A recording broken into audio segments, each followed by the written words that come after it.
Je m'appelle Thomas Ranou, je suis CSA chez Soprasteria et aujourd'hui pour ce sujet, je suis accompagné de Yves. Salut Yves. Bonjour Thomas, bonjour à tous. Yves, je suis architecte cloud chez Inetom et plus spécialement spécialisé sur Azure. Et du coup aujourd'hui, on va vous parler de services managés dans Azure et de la façon dont on peut les sécuriser, enfin les administrer tout du moins de façon sécurisée. Et du coup, pour ce sujet, eh bien, il fallait un dev et un ops. Donc je ferai le dev et Yves fera l'ops. Donc Je ferai pas le dev. celui qui va m'embêter avec tous les aspects sécurité, IAM, mais on va en parler, on va en parler plus en détail tout à l'heure. Donc pour cette présentation, on va, se concentrer sur, 2 aspects de la sécurité dans Azure. On va parler essentiellement, d'authentification et d'autorisation et on va parler également des aspects réseau autour des services managés. Alors, pour commencer, hop, on va, faire un petit focus, rapide sur, les différents types de services que l'on trouve chez un cloud provider, ici en l'occurrence sur Azure. Et on va, bien expliquer à chaque fois la responsabilité de chacun. Ce sera important, pour la suite. Donc lorsque l'on fait, de l'Azure ou un autre CSP, on peut faire principalement du IaaS ou du PaaS. Donc le IaaS, Infrastructure as a Service, on va être responsable, bien de la partie, déploiement de machines virtuelles, déploiement et configuration des aspects réseau et de leur sécurité. Le fournisseur de cloud, lui, va être responsable, de tout ce qui va être matériel, donc les serveurs, tous les aspects physiques liés au réseau et au stockage et la virtualisation pour, mes machines virtuelles. Lorsque l'on fait du PaaS, Platform as a Service, ce qui, correspond à l'utilisation de services managés, ici, le cloud provider va être en charge de toute la stack technique, associée au déploiement que je demande.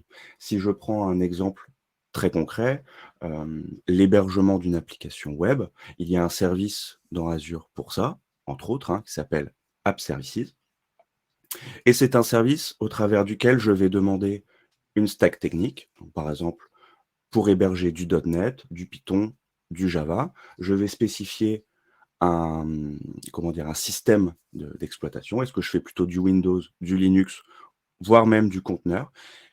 Et au travers de cette simple configuration, c'est Azure qui va être en charge de me déployer, eh bien, les machines virtuelles et toute la configuration qui va bien, derrière au niveau middleware pour que je puisse hoster mon application sur ce service. Donc ça, c'est un exemple très concret de service managé dans Azure. Premier sujet, effectivement, autente et autorisation. Et du coup, c'est Yves qui va vous l'expliquer. Merci Thomas pour la présentation, le rappel sur les services PaaS et IaaS. Tout de suite, quand on commence à faire du cloud, il y a une première question qui doit nous venir à l'esprit, c'est celle de l'authentification. Et donc là, sur la plateforme Azure en particulier, on a un service fourni par Microsoft qui nous permet de gérer toute la partie Authent qui s'appelle Azure Active Directory. Donc c'est une partie Authent qui est commune à la plupart des produits Microsoft, notamment avec Microsoft 365, donc toute la suite Office Online, etc. Et puis la partie Dynamics et la partie Azure. Donc toute l'authentification est gérée par Azure AD. Ça nous permet déjà d'avoir une gestion centralisée de cette authent et de rajouter des niveaux de sécurité, notamment le multifactor authentication. Donc ça permet d'avoir de la connexion avec de la sécurité via une demande sur téléphone ou d'autres produits de double authent. Une fois qu'on a géré cette partie authentification, on peut basculer sur la partie autorisation. Donc Azure propose en fait un certain nombre de rôles qui s'appellent les rôles airback, qui sont des rôles qui peuvent être prédéfinis dans Azure. Le rôle owner qui donne quasiment tous les droits, un rôle contributeur qui donne aussi pratiquement tous les droits, mais pas celui d'ajouter d'autres utilisateurs et d'ajouter des droits. un role reader qui parle de lui-même, et puis la possibilité d'ajouter des rôles custom qui vont permettre de donner des droits spécifiquement à une API sur Azure ou à juste un module, un service Azure particulier. Voilà, donc ça c'est pour toute la partie Airback.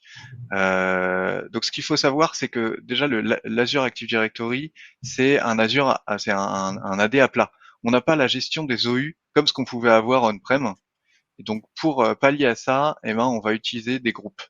Donc on va prendre notre AD local, pratiquement toutes les boîtes ont un AD local, elles vont le synchroniser avec l'Azure AD Sync, et ensuite elles vont récupérer leurs utilisateurs dans l'Azure AD, et dans cet Azure AD, elles vont créer un certain nombre de groupes dans lesquels elles vont mettre leurs utilisateurs. Ça va remplacer du coup la partie OU, et sur ces groupes, on va pouvoir venir assigner des rôles Airback.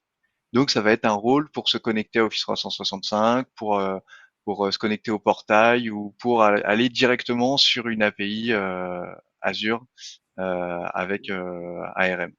Les rôles peuvent être donnés à tous les niveaux. Ils peuvent être donnés au niveau des management group, donc de toutes les souscriptions. Ils peuvent être donnés au niveau d'une souscription, d'un resource group ou directement d'une ressource. On peut mettre des droits à tous les niveaux. Alors c'est important d'avoir une hiérarchie qui soit un peu structurée et une architecture un peu globale sur la gestion des droits et des rôles. Mais voilà, on peut à peu près tout faire avec. Donc, on peut gérer très finement nos droits sur toutes nos ressources Azure. Tout à fait. Donc la Managed Identity, c'est l'équivalent d'un compte de service, de ce qu'on aurait on-prem en compte de service, sauf que c'est géré dans Azure AD. La Managed Identity, elle prend deux formes. Le premier, donc, c'est un compte de service créé basiquement comme un service, hein, via le portail ou via PowerShell. Vous créez une Managed Identity, vous lui donnez des droits, et donc les applications ou potentiellement les utilisateurs qui auront les droits d'utiliser cette Managed Identity pourront accéder aux ressources. La deuxième utilisation, elle est beaucoup plus pratique, c'est en fait de l'attribuer à un service. Quand on crée une VM, par exemple, on peut lui attribuer une Managed Identity, et donc cette VM aura le droit ensuite de se connecter aux services sur lesquels on va lui donner des droits. On peut associer une Managed Identity à une base de données, à un Key Vault, à une Web App. Beaucoup de services Azure proposent cette utilisation de la Managed Identity. Et donc là, on a le petit schéma sur la droite qui nous explique un peu le fonctionnement. On récupère un token, on utilise ce token pour se connecter, et ensuite on vérifie avec Azure AD les droits qui ont été donnés à la Managed Identity. Et comme l'identité managée est une vraie identité Active Directory, ça veut dire qu'elle a donc une représentation physique dans l'AD et un certain nombre de droits Airback qui lui sont attribués, qui peuvent être tout aussi fins qu'un vrai utilisateur Active Directory. C'est ça.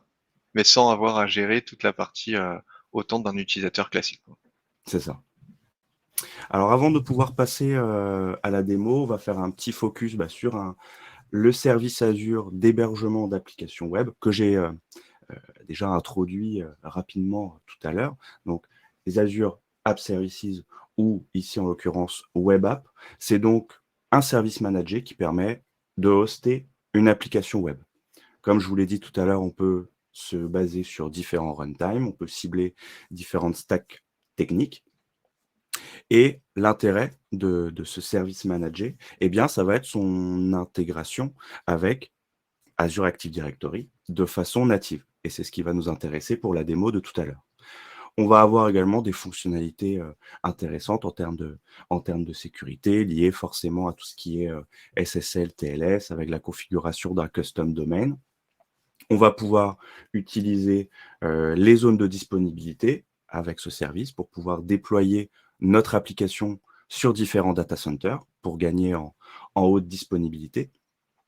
Et ce service, le fait qu'il soit managé nous offre également une fonctionnalité que moi je trouve hyper importante, c'est lié à l'autoscaling. On va pouvoir on va pouvoir automatiser la création et la suppression d'instances de mon service web en fonction de la charge. Le pricing associé à ce service, c'est lié à la puissance CPU et RAM qu'on lui alloue. Jusque-là, chez un cloud provider, pas de surprise.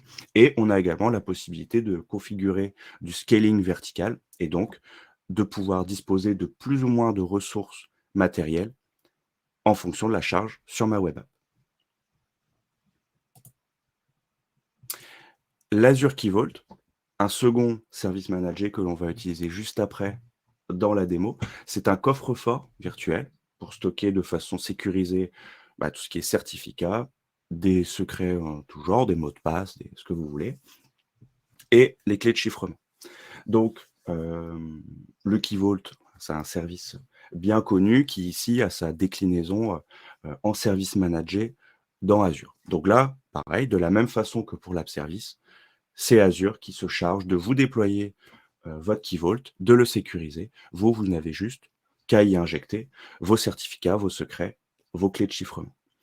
Il y a une possibilité avec le Key Vault, un mode d'utilisation, enfin un SKU, c'est le HSM qui là implique le côté Azure, l'utilisation d'un matériel spécifique et chiffré physiquement. Donc là, c'est pour gagner encore en termes de sécurité.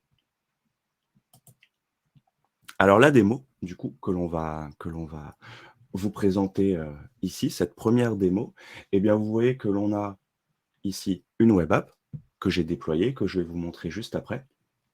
Et je vais configurer l'utilisation d'une identité managée pour pouvoir aller récupérer un secret dans mon Key Vault et l'afficher à l'écran. Voilà. Donc, ma démo, si je retrouve mon écran, voici. Donc, mon application, elle ressemble à ceci. C'est une bête application .NET. J'affiche pour le moment ici une image, très bien. Et vous voyez qu'ici, je souhaite afficher un secret. Mais pour le moment, j'ai un message d'erreur, default Azure Credential. Donc, il n'arrive pas à récupérer mon secret à cause d'un problème d'authentification. Donc, mon site est accessible publiquement via cette URL. Vous pouvez la renseigner de votre côté si vous le souhaitez pour accéder à l'application. Et voilà pour mon site de démo. Si je regarde du côté du code, très rapidement, comment je fais pour récupérer mon secret? Je switch ici sur mon Visual Studio. Voilà, Peut-être que l'affichage. tu zoomes un tout petit peu, Thomas, si tu veux. Hop, je vais zoomer un peu, effectivement. Voilà, l'affichage du secret, ça se joue ici. Je fais un appel à mon endpoint de mon Key Vault et je demande la récupération du secret Meetup. Voilà, c'est tout simple. Alors, ce qui me manque, c'est l'utilisation d'une identité managée pour que ma web app ait justement le droit d'interroger mon Key Vault. Donc, on va configurer ça ensemble. Je vais me positionner ici sur mon app service, vous voyez, qui est déployé, dont le FQEDN est écrit ici. Je vais aller dans Identity, je peux peut-être zoomer un peu là aussi, pour que vous voyez mieux, et je vais activer l'utilisation de Service Manager. Je fais un save, et c'est OK. Mon app service dispose donc maintenant d'une identité au sens Active Directory, qui est une identité représentée par cet ID. Ce que je vais faire maintenant, c'est que je vais aller sur mon Key Vault, qui est ici, Key Vault Talk Pass, c'est lui qui est utilisé. On doit voir ici normalement que j'ai bien un secret qui s'appelle Meetup, pas de souci là-dessus, c'est lui que je veux récupérer.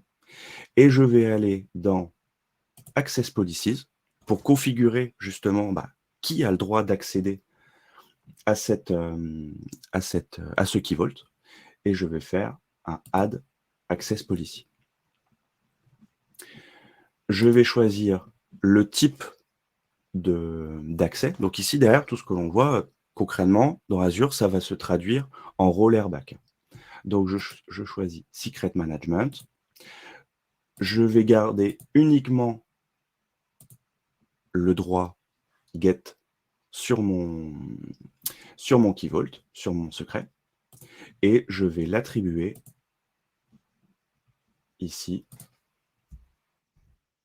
à mon ID qui correspond à ma web app. On retrouve ici le web app talk pass. Et je fais un select. J'ajoute le droit, je save, OK. Et normalement, ici, sur mon application, il arrive bien à afficher mon secret, qui vous dit tout simplement « Hello ». Bien joué, Thomas. Voilà pour cette première démo. Ce que je pourrais ajouter sur cette première démo, c'est que là, on vous montre tout ce qu'on vous montre via le portail Azure. Tout ça, c'est faisable soit via l'Azure CLI, soit via PowerShell, soit via surtout Terraform. Si vous avez besoin de terraformer toute cette partie-là, c'est possible de le faire. L'identity management est faisable via Terraform. Voilà. Alors maintenant, le problème de ce que l'on vous a présenté, je pense que Yves va râler assez vite, c'est par rapport à tout ce qui est flux réseau. Parce que là, effectivement, pour le moment, tout circule en passant par Internet. Tous les endpoints de mes services, que ça soit pour l'affichage de mon image ou la récupération dans mon Key Vault, pour le moment, tout passe par Internet. Et ça, je crois que ça te plaît pas trop, Yves. Non, effectivement. Alors Thomas, si tu peux passer. Hop. Ah oui, j'ai oublié la slide de, de fin de chapitre, effectivement. Donc, ce que l'on vous recommande, c'est la gestion fine et stricte des utilisateurs et des groupes dans l'Azure Active Directory. Et pour chaque identité Azure AD, gérer finement les rôles qui sont attribués à chaque user, à chaque groupe ou à chaque identité managée. Ouais, merci Thomas, mais effectivement, c'est gentil ton affaire et ta démo là, mais tous tes flux là, ils passent en public. Tu utilises des adresses IP publiques dans tous les sens. L'appel au Key Vault, il est en public. L'appel à ton storage account, il est en public. Ta web app, elle est exposée sur Internet. Ça va pas être possible, hein. Moi, C'est je pas veux bien faux. qu'on fasse du cloud, mais pas en public comme ça, Pas dans ces conditions. pas dans ces conditions. Donc, ce qu'il faut savoir déjà en premier, c'est que sur Azure, c'est un public cloud. Donc, du coup, toutes les ressources par défaut sont en public. Vous créez un storage account, il est en public. Vous créez une web app, elle est en public. Un Key Vault, il est en public. Tout est en public. Maintenant, on a quand même la possibilité dans Azure de créer des réseaux. Donc, c'est des VNet Azure qui sont assez classiques avec un range d'IP RFC 1918 qui ont possibilité de communiquer entre eux à l'aide d'un peering, donc qui va mapper deux réseaux ensemble. Et on a la possibilité à l'intérieur d'un réseau de créer des sous-réseaux et de déposer des ressources ou d'attacher des ressources à des sous-réseaux. Les sous-réseaux communiquent entre eux nativement. Les réseaux ne communiquent pas entre eux. Il faut faire un peering pour connecter deux réseaux l'un à l'autre. Cette possibilité de faire des réseaux dans Azure, ça va nous permettre aussi de faire de l'hybride par rapport à notre réseau on-prem. Donc on a la possibilité d'interconnecter le réseau on-prem avec le réseau Azure à l'aide d'une express route ou d'un VPN simplement, d'une liaison VPN tout simple. Et donc ça va nous permettre ensuite de faire dialoguer notre réseau local, nos Mm. VM on-prem ou nos utilisateurs avec des ressources qu'on a hébergées dans Azure, sans les faire transiter par Internet, sans les faire transiter par un proxy qui va sur le réseau Internet, etc. Donc ça va permettre déjà de faire de la ségrégation entre les flux. Si c'est du réseau interne, a priori, on a moins de chances de se faire hacker que si ça vient du réseau public. Et en plus de ça, ça va permettre aux flux, même s'ils sont chiffrés, de rester sur de l'IP privé et pas passer sur de l'IP public et donc risquer d'être intercepté.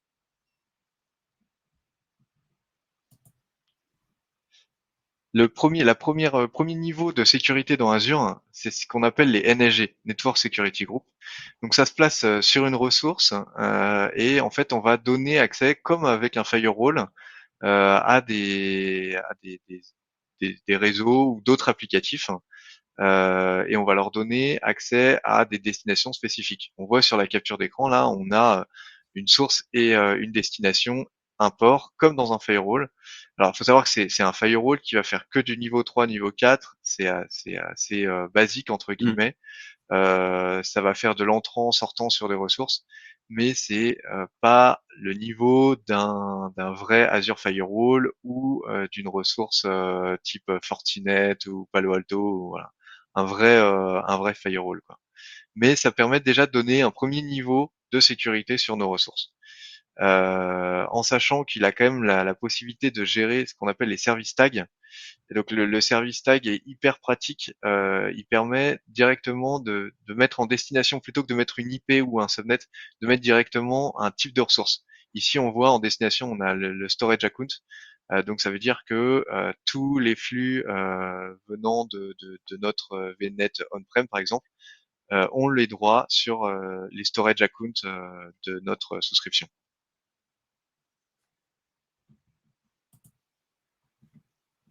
Voilà, donc ce qu'il faut retenir de ça, c'est que les services pass s'intègrent à l'intérieur du réseau privé qu'on a monté dans les slides avant.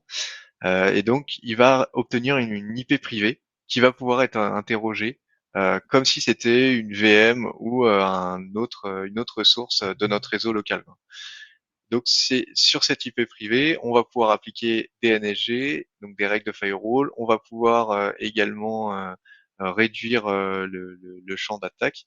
Quand on active ce private endpoint et donc on intègre notre ressource au VNet, ça va désactiver son accès public.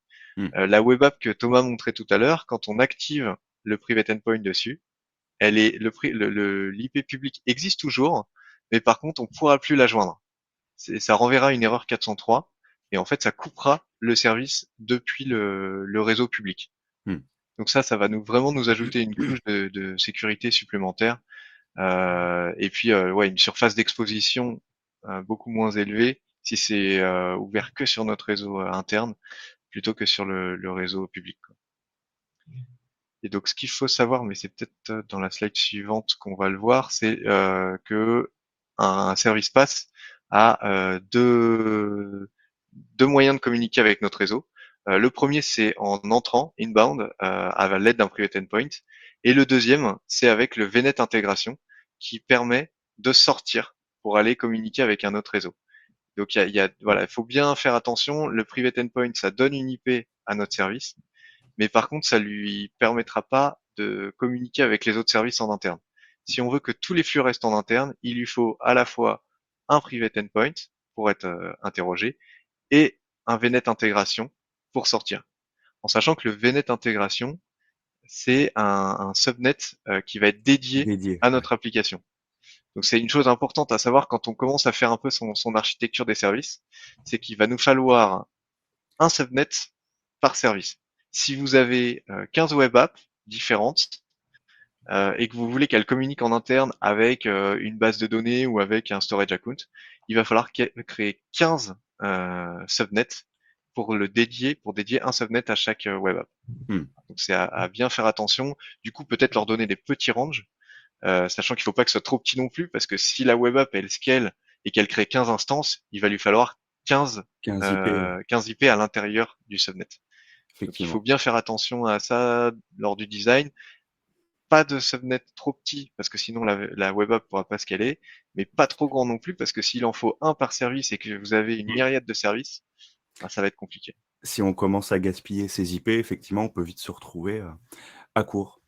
C'est ça. Donc, là, effectivement, dans l'exemple que je vais vous montrer maintenant, on va retrouver ce que Yves a expliqué. Donc on aura notre web app qui va utiliser un subnet spécifique pour les flux sortants, au travers de ce qu'on appelle VNet intégration, et on va avoir un subnet dédié au private endpoint. Private endpoint que je vais positionner sur mon storage account pour pouvoir aller récupérer mon image et sur ma web app en elle-même pour désactiver le trafic venant d'internet. Voilà, donc on va voir ça en démo tout de suite. Alors, hop, je retourne ici sur ma web app qui est là. Et l'écran qui va nous intéresser, c'est l'écran. Où est-ce qu'il est? Toc, toc. Networking.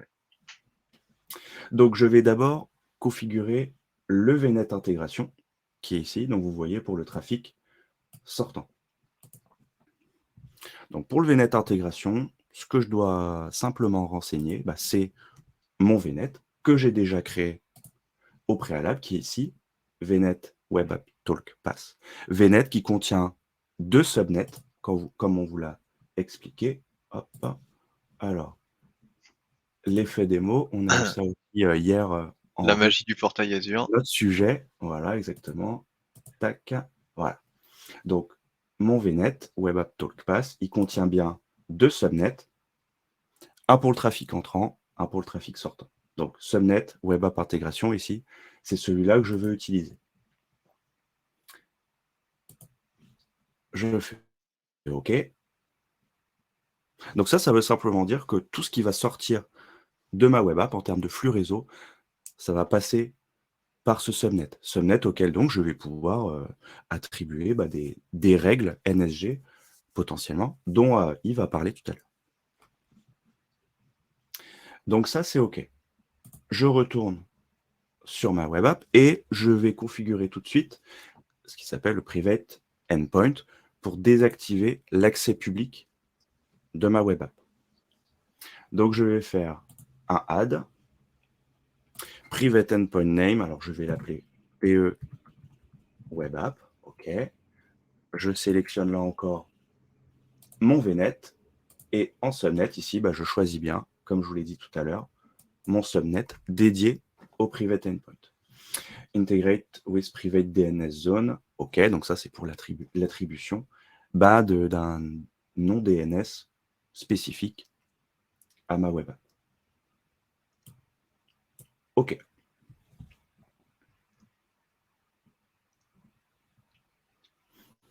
Donc ça, c'est une configuration qui va aussi assez vite.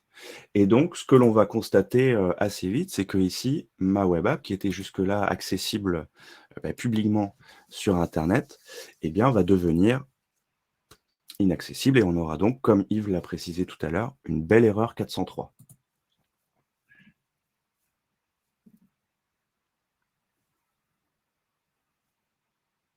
Donc là, il est en train en fait de réserver une adresse IP dans notre subnet et de l'affecter Ouais. à la web app. Et après ça va nous permettre de dialoguer en interne dans le même réseau. Ça mouline, ça mouline. Bon, pour le moment, il arrive toujours à la résoudre, mais c'est logique parce qu'il n'a pas fini sa configuration. Ce que je vous propose, c'est de nous déplacer pendant ce temps vers notre storage account, qui est donc ici, storage account talk pass. C'est lui qui stocke mon image. Hop, est-ce qu'il a fini? Ah, il a fini. Tac, donc ici maintenant, normalement, voilà, erreur 403. Comme prévu, ma web app est inaccessible depuis l'Internet. Par contre, ce dont je n'ai pas encore parlé, c'est que j'ai déployé une machine virtuelle qui est positionnée dans le même VNet, d'accord? Donc c'est celle où j'avais mon Visual Studio tout à l'heure. Et ici, vu que je suis positionné dans le même VNet, ma web app, elle fonctionne toujours parce que les flux sont autorisés au travers du Private Endpoint. Alors, comment est-ce que l'on s'assure de ça? Ce que je vais faire, c'est que je vais demander un NSLOOKUP. Là, par contre, je ne pourrais pas augmenter la taille de l'écran. Je suis désolé, vous allez être obligé de me croire sur parole. Hop, je vais faire un NSLOOKUP de mon Web App Talk Pass pour voir par où passent les flux. Hop, on va enlever le HTTP. NSLOOKUP, tac, tac, tac. Et vous voyez qu'ici, je vois Web App Talk Pass, .privatelink.azurewebsite.net. C'est-à-dire donc que dans ma machine virtuelle, lorsque j'essaye de résoudre ce nom de domaine, il ne va plus sortir sur Internet pour revenir dans Azure, mais le nom de domaine va être résolu dans le data center Microsoft. C'est bien ça, Yvan? C'est exactement ça. Et en fait, ce qu'on pourrait ajouter là-dessus, Thomas, c'est qu'il y a ce qu'on appelle un split DNS sur Azure. Donc, ça veut dire que la même adresse IP de DNS va répondre d'une façon différente selon qu'on est en interne Azure ou en externe. Si tu fais exactement le même NSLOOKUP depuis ton poste qui n'est pas connecté au VNet Azure, tu auras toujours l'adresse IP publique qui te Ouais. sera renvoyée, alors qu'en interne, sur le même DNS, en interne, t'es passé en privé. Et en fait, ça, Microsoft gère ça. Selon qu'on interroge en interne ou en externe, il nous renvoie des réponses différentes. Mmh. Et ça va être Exactement. géré en fait avec les private DNS zones. Ouais. Donc on n'a pas trop prévu de s'attarder sur les private DNS zones, mais voilà, ce qu'il faut savoir en deux mots, c'est que la private DNS zone, elle est connectée, elle est linkée en fait au VNet dans lequel Thomas a mis la web app. Et du coup, toutes les interrogations qui seront faites depuis ce VNet vont résoudre la private DNS zone et vont résoudre l'IP privé. Alors maintenant, on va s'intéresser au chargement de notre image ici, parce qu'elle passe toujours par un FQDN public. Donc si je regarde ici mon storage account, est-ce qu'on a ici son endpoint?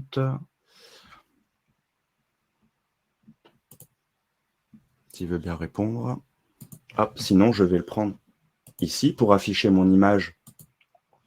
Je fais simplement un get sur une URL. Ici, si je regarde, si je refais la même manip, NSLOOKUP sur cette URL-là, voilà. Là, je passe par une URL Sur qui est une bien IP publique. Pas bien. publique, voilà, pour résoudre mon domaine. Donc ça, c'est pas bien. Ça ne plaît pas à Yves. Ça ne va pas, ça. Il n'est pas content.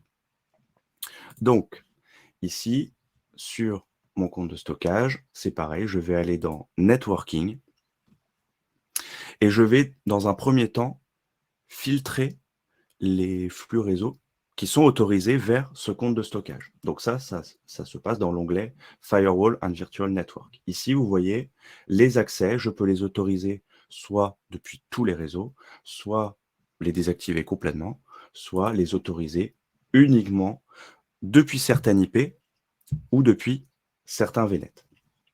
Donc vous voyez qu'ici, je retrouve, en sélectionnant l'option ici, je retrouve mon VNet Web App Talk Pass. Ça, je pense que c'est parce que on a déjà joué notre démo, donc il a gardé cette préconfiguration. Et je vais faire un save. Alors ça a un effet intéressant, c'est que maintenant, j'ai autorisé les flux de connexion à mon storage account uniquement depuis mon VNet Web App Talk Pass.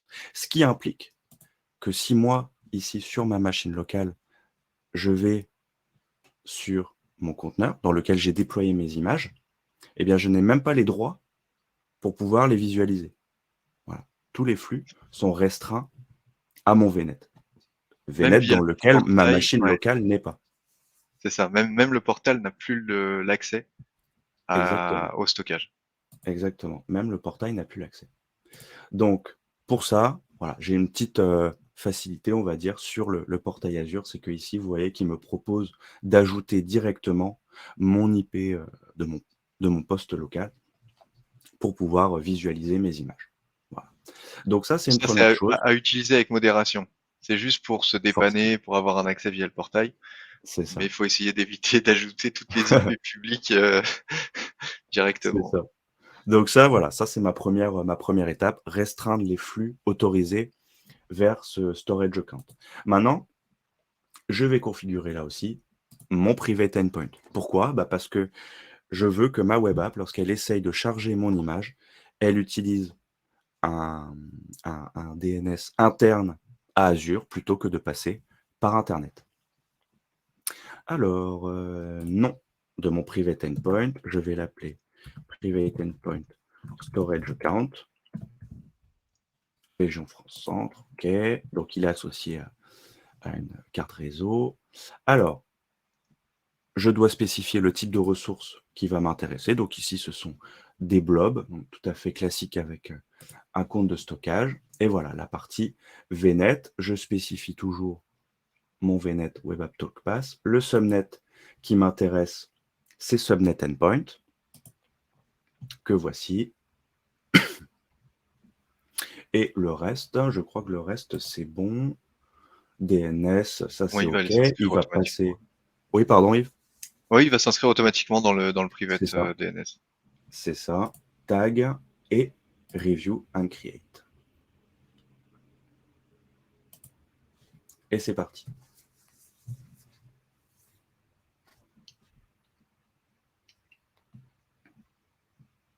Donc là aussi, quelques secondes d'attente.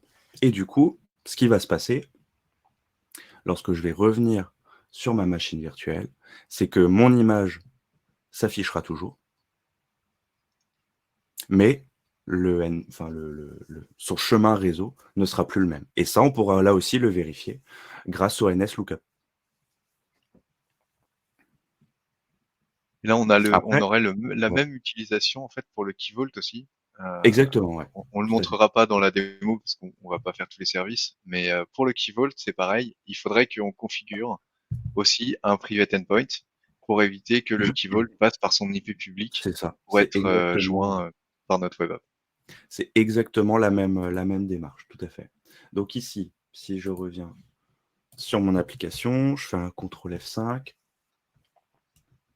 Plus OK, d'image. mon image ne se charge pas. OK, bon, on va vous expliquer tout de suite ce qui se passe. Ici, si je refais mon NSLookup, vous voyez qu'il a déjà switché vers mon private link. Je pense que vous arrivez à le voir à l'écran, même si c'est en petit, mais ici, on voit bien que l'URL utilisée n'est plus la même. Alors maintenant, pourquoi ça ne marche pas dans mon application? Alors, au début, je ne comprenais pas non plus, je l'avoue. En fait, il faut le navigateur garde un cache DNS, donc on est obligé de fermer le navigateur et de le réouvrir, tout simplement. Et voilà. Et c'est même possible de la même manière pour la machine virtuelle. Ça s'est déjà présenté également. Et là, la petite manip à faire, c'est un flush DNS. Donc quelque chose qui est plutôt connu des admin systèmes, mais lorsque j'y ai été confronté, moi, je ne savais pas quoi faire. Donc voilà, ne soyez pas surpris par cette éventualité. Hein. Donc la commande ipconfig/flush DNS pour nettoyer en fait le cache DNS de la VM. Hein. C'est bien ça, Yves. C'est ça. Parfait. Donc voilà pour cette seconde démo. Si je reviens sur mon schéma ici, on a bien Node Web App avec le VNet intégration, l'utilisation d'un private endpoint en entrée pour limiter les accès à cette web app, l'utilisation d'un private endpoint pour aller récupérer mon image. Bon, c'est pas mal. On est pas mal. On est mieux. On est mieux. On est mieux. C'est déjà un bon début, on va dire. Donc, Donc, ce qu'il faut, ouais, vas-y, je t'en prie. ce qu'il faut retenir de tout ça, donc c'est que c'est pas parce qu'on utilise des services managés qu'il faut oublier complètement la partie réseau. La sécurité des réseaux, c'est plus que jamais capital en fait. Hein. On a tendance effectivement à déployer des ressources dans le cloud assez facilement. Alors soit en clic comme ce qu'on a fait, soit via du déploiement automatisé, mais il y a toute cette partie sécurité et configuration qu'il faut vraiment pas oublier parce que sinon on se retrouve avec toutes nos ressources en public sur Internet. Même si Microsoft gère une première couche de sécurité, c'est quand même pas terrible. Et donc c'est là-dessus qu'il faut bien penser à rajouter comme on-prem en fait la partie firewall, Mm. NSG, gestion des tables de routage, etc. Entre nos réseaux. On a a priori tous les composants Azure qui vont bien dans cette optique-là, effectivement. C'est ça, pour faire de la gestion vraiment fine, comme ce qu'on faisait on-prem. Hein. Il faut pas Mm. oublier que la sécurité, qu'on soit on-prem ou sur le cloud, ça commence quand même par la fermeture des accès réseau. Ouais, tout à fait. Et dans le cas d'un cloud provider, ce qu'il faut aussi garder en tête, c'est que, au-delà de la sécurisation et donc de la bonne configuration des services que vous utilisez, bah, en fait, le cloud, c'est un écosystème, c'est un environnement qu'il faut, sécuriser de bout en bout. Voilà. Alors pour aller, un petit peu plus loin, quelques éléments, supplémentaires. Un élément important également, hein, lorsque l'on fait, du déploiement applicatif, bah, ça va être toute la couche de supervision et de monitoring. Donc là encore, vous avez des services natifs Azure pour vous aider dans cette optique. Si vous voulez utiliser les vôtres, il y a pas de souci, mais Azure propose des solutions, clés en main, on va dire, hein, qui s'intègrent facilement avec vos app services, par exemple, pour faire toute la partie monitoring. Donc avec Azure Monitor, relever les métriques d'utilisation, CPU, RAM, la charge HTTP, lever des alertes, pourquoi pas, agréger les logs. Donc ça, c'est Azure Monitor et il y a également un autre service très intéressant qui s'appelle Azure Application Insight, qui vous permet de positionner des logs, en fait, dans vos applications qui vont être automatiquement, remontés, dans Azure. Ce seront des logs, on va dire, intelligents qui vont pouvoir vous remonter, le parcours utilisateur, toute la stack, système s'il y a une exception, et faire la corrélation d'événements, qui ont pu aboutir à cette erreur. Donc ça, c'est un service très intéressant également. Et j'ajouterais aussi là-dessus que sur Azure, là, on a le service Grafana qui est sorti en mode SaaS, Oui, et donc du coup qui peut être branché directement sur un Azure Monitor pour sur le log effectuer analytics. ouais, c'est ça, sur le log Ouais. analytics plutôt, et qui va nous permettre du coup de remonter des tableaux de bord en fait, bah, comme à la sauce Grafana quoi, donc des trucs assez précis dans lesquels on peut aller descendre en profondeur dans les logs, aller rechercher des graphes, d'events, etc. Ensuite, une seconde, un second type, c'est la protection des flux dans Azure. Donc là, on a parlé de la partie firewall très rapidement avec les NSG. Il faut savoir que Microsoft propose aussi un service quand même nettement plus haut niveau qui Oui. s'appelle l'Azure Firewall, donc qui permet de faire toute la partie firewalling dans Azure. C'est une topologie qu'on voit très souvent, c'est quand même la topologie hub and spoke. Donc ça veut dire que votre on-prem est connecté à un hub dans Azure. Et voilà, comme sur ce que montre sur le schéma ici, le on-prem est connecté au hub et le hub va dispatcher les flux vers nos différents spokes et dans les spokes, on va avoir nos ressources. Donc le hub est la partie centrale en fait qui va faire l'aiguillage Mmh. entre le on-prem et les spokes. Et donc Le hub dans ce centralise, hub, voilà ça, il centralise les flux. Et donc dans ce hub, en fait, on a la possibilité d'installer l'Azure Firewall, donc qui est un service PaaS, hein, et qui va nous permettre de gérer les flux et de créer toutes les policies telles qu'on le ferait sur un firewall classique. mmh. C'est l'équivalent d'un D'un Fortinet, Fortinet, ouais. ouais, ouais, ouais. Et donc en plus de service Azure Firewall, on peut faire de l'exposition à travers un WAF, donc un Web Application Firewall. Pareil, Microsoft a un service PaaS pour ça qui s'appelle l'App Gateway et donc qui permet en fait de créer, de porter les certificats, de créer des listeners, de rediriger les flux vers des backends, de faire de la réécriture Mmh. d'URL. Voilà, donc là c'est vraiment sur la couche HTTP, HTTPS. Ça fait aussi du load balancing, Mmh. mais pour moi c'est quand même pas son rôle premier. Hein. Son rôle premier c'est vraiment de faire du filtrage avec les règles OASP, etc. OWASP. Mmh. Voilà.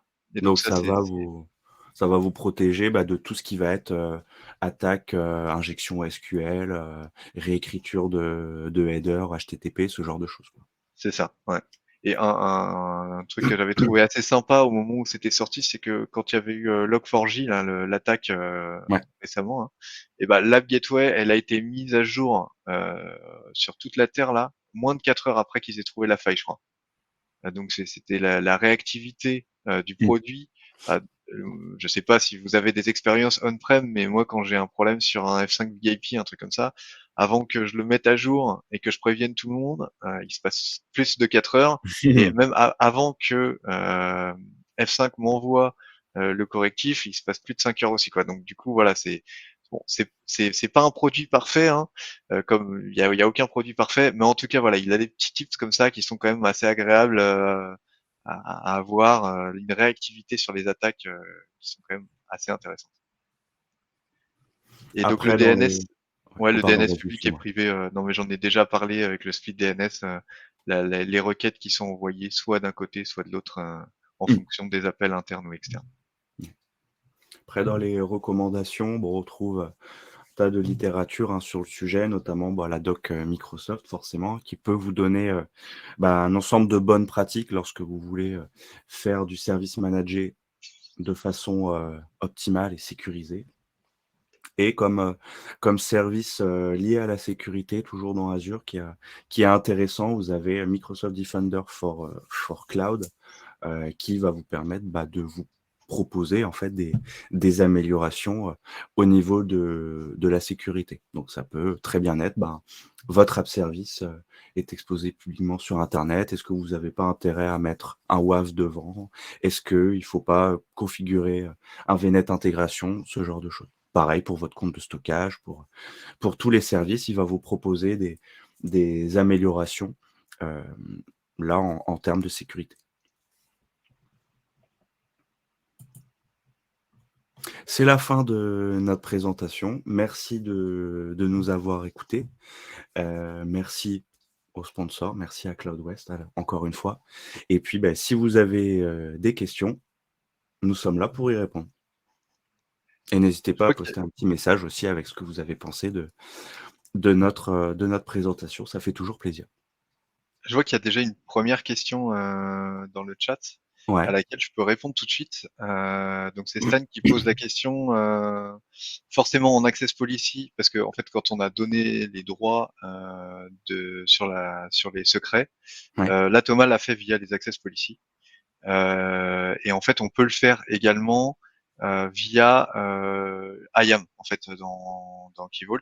oui, On pouvait donner les droits à la managed identity sur les secrets et sur enfin ouais, sur un certificat ou voilà. Là où je suis moins sûr, c'est qu'on puisse faire de la granularité jusqu'au secret précis. Je suis pas sûr que il me semble que dans un key vault, quand on donne les droits à la totalité des secrets ou à la totalité des certificats ou des clés. Je crois pas que via oui, IAM on puisse faire du très sélectif. Voilà. ça me mmh, ouais, c'est une bonne question, effectivement.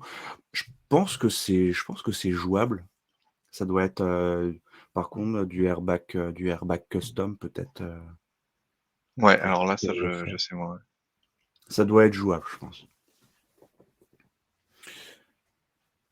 Alors, je vois qu'on a une autre question. Un nombre limité de subnets sur un VPC, vu qu'on déploie une app dans un subnet dédié.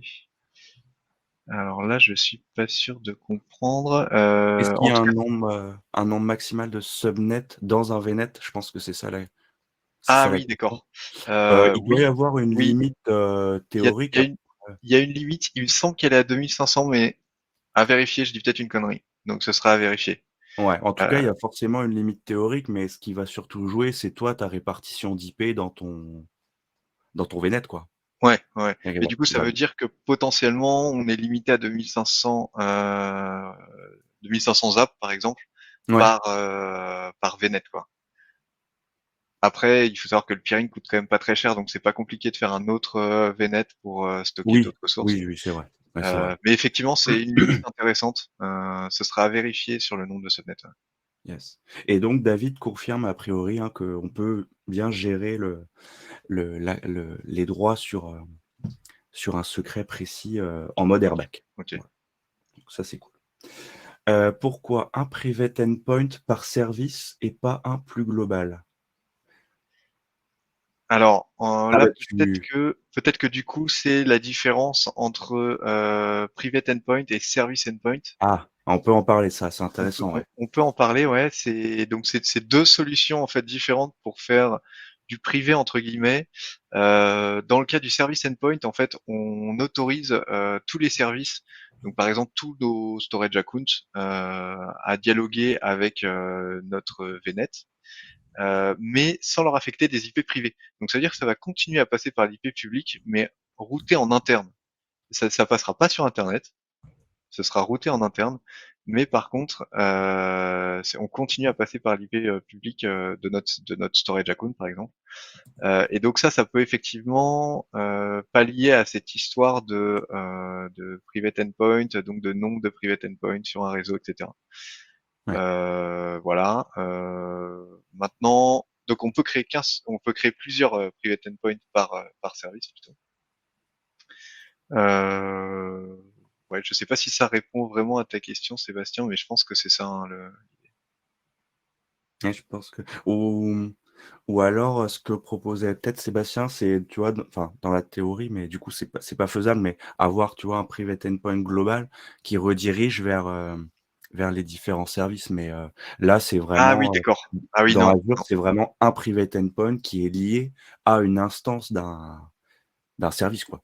Donc Ouais, ça va ouais, être ouais, tout lié à fait, à ouais. ton Ouais. storage account, lié à ton Key Vault, lié à ta web app. Ça, c'est vraiment du spécifique, derrière, parce qu'il y a aussi toute la gestion des flux, dont a parlé Yves à un moment, entre les flux, externes, publics, et les flux, internes, privés, quoi. Ouais, c'est ça. OK, j'avais pas cette vision de spécifique. Ouais, OK. Yes. Très bien. Bah, écoutez, si c'est bon pour vous, c'est bon pour nous. J'espère que vous avez appris des choses, j'espère que ça vous a plu, et puis, n'hésitez pas, bah, à nous contacter, soit dans la suite de la journée, soit sur Twitter, sur LinkedIn, ce que vous voulez pour poursuivre la conversation. Il n'y a pas de souci. Merci à tous. Merci à tous. Bonne journée. Bonne journée.